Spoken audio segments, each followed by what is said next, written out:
Good morning, everybody. Welcome to the Inside Edge. It's Friday, August 1st.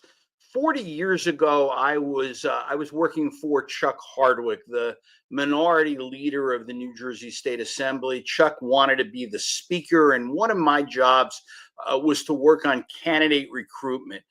Governor Tom Kean was up for re-election. He was hugely popular, and the conventional wisdom is that his coattails could help pick up the 5 seats needed to flip control of the assembly, for the first time in 12 years. So in the early months of 1985, I spent time driving up and down the state, meeting with potential candidates, essentially as a scout, looking for good contenders in districts that maybe on a great day were potentially winnable. If the scouting report was good, then Bob Franks would talk to them. One of the districts, a little outside the bubble of those being targeted, was the 19th in Middlesex County. The district was nearly identical to what it looks like today. It was Woodbridge, Perth Amboy, Sayreville, and South Amboy, and South River. The incumbents were the Speaker of the State Assembly, Alan Karcher, and George Otlowski, who was the mayor of Perth Amboy.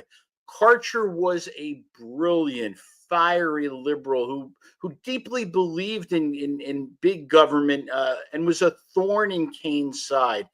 He'd won by over 6,000 votes in 1983, and taking him out seemed nearly impossible. But then a great lead came in. I was sent to meet with a man named Allie Clark. He was a Democrat who had served as a city councilman in South Amboy, but he was a great admirer of Tom Kean and open to talking about an assembly bid. Clark had an incredible resume. He was a World War II veteran, and he was an outfielder for the New York Yankees. He got called up in 1947 after Joe DiMaggio got hurt. He won a World Series ring that year.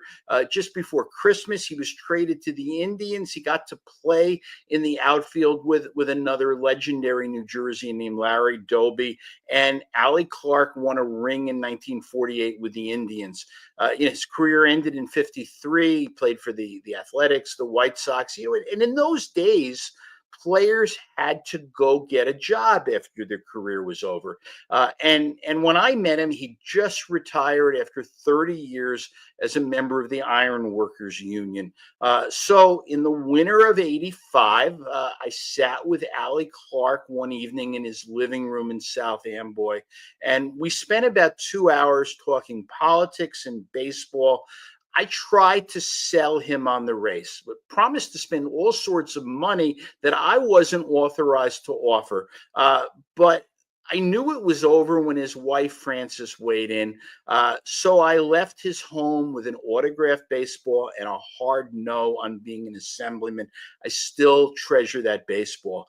The Kean landslide was real. He romped in the 19th. He won. He even won Perth Amboy, and Karcher just squeaked by. He was reelected by 1,100 votes against Emory Toth.